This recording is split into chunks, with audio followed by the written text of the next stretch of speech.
How's it going, everyone? Andy here to give you another 4K news update. So let's just jump right into it as usual. The first news we want to talk about today is literally a news that have just been announced, and when I meant just, I literally talked about like a couple of hours ago.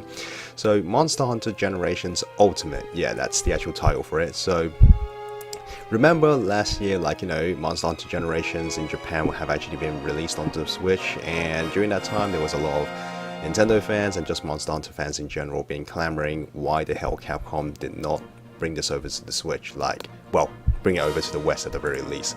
So now it seems like after a year later, maybe Capcom have seen the numbers for Monster Hunter World, and actually saw that, oh, you know what, they actually have a pretty big presence over here in the West, and decide to localize it, even though I've personally thought like Monster Hunter have always had somewhat of a huge following over here into the West. But needless to say, it's finally coming, and that's really what counts, right? Despite it's late, but hey, better late than never. So they released of course a trailer and just talking about all the features, which is pretty much the same kind of trailer that when they first released for the Japanese version. It's basically just an English version of that, as far as I could tell. It talks about obviously all the monsters and everything like that, how you could take your 3DS game, and if you got a save state there, you can actually transfer it to the Wii U, transferring it to the Switch version, and then you can still have all of your armors and whatever you've saved it and everything like that. And I'm like, hey, you know what? That's pretty cool.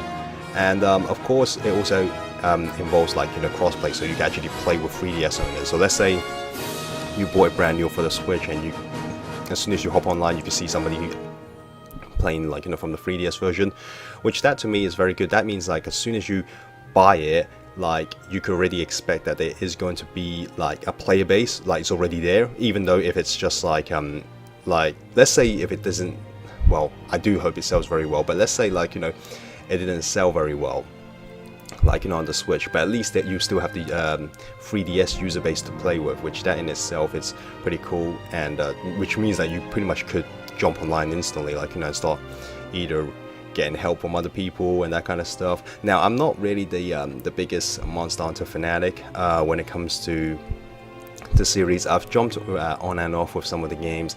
I haven't played Monster Hunter World at all, but I've seen my brothers play the crap out of it, and it was a great game from what I could see and everything like that.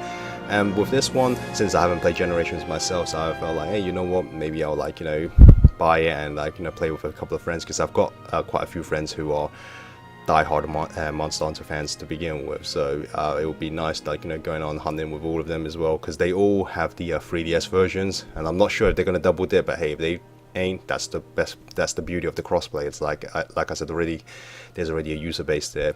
So yeah, all of that, it's all nice and dandy, and like I said, it's better late than never.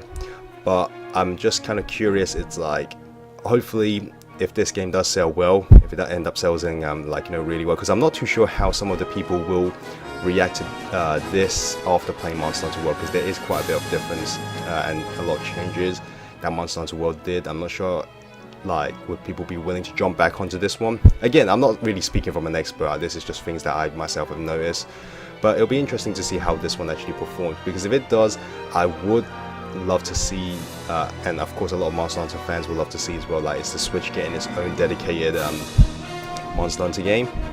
And who knows, maybe it will arrive, maybe it was inevitable, Capcom could be working on it right now, but that we don't know yet.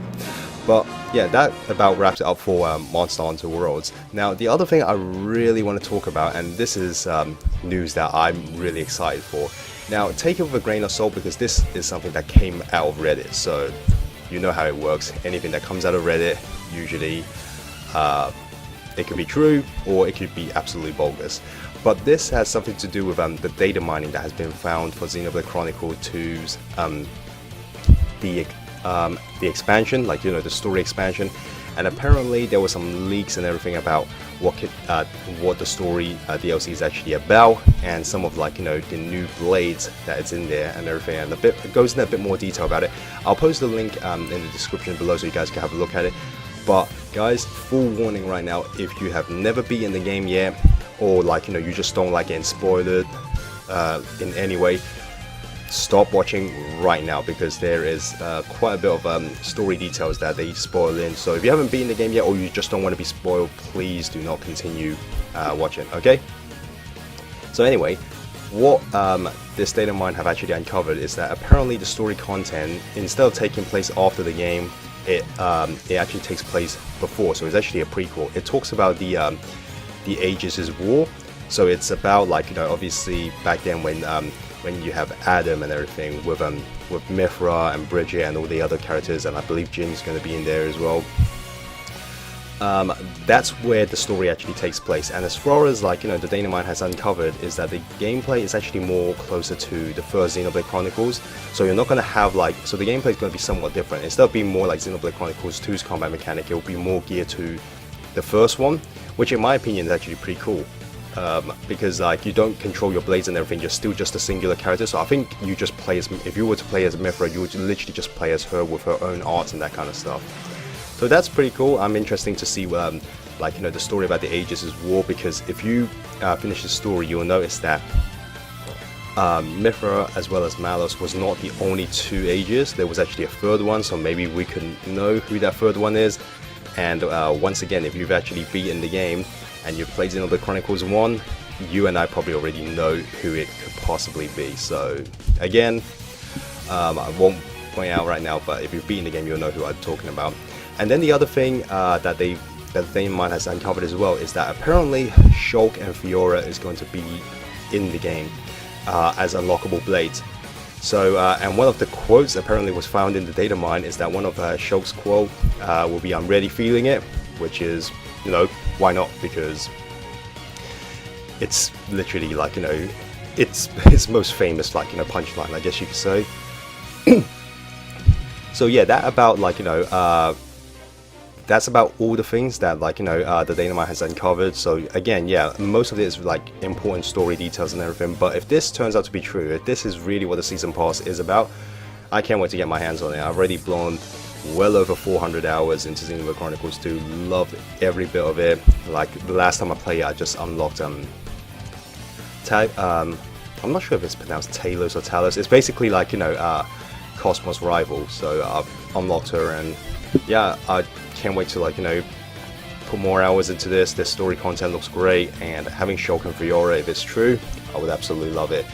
But anyway, guys, that's it for 4K News Update today. So as always, thank you so much for watching. We very much appreciate it. If you liked this video, consider subscribing and giving it a like. If not, you can hit a dislike. This is Andy from 4K Downtime signing off. Have a good one, guys.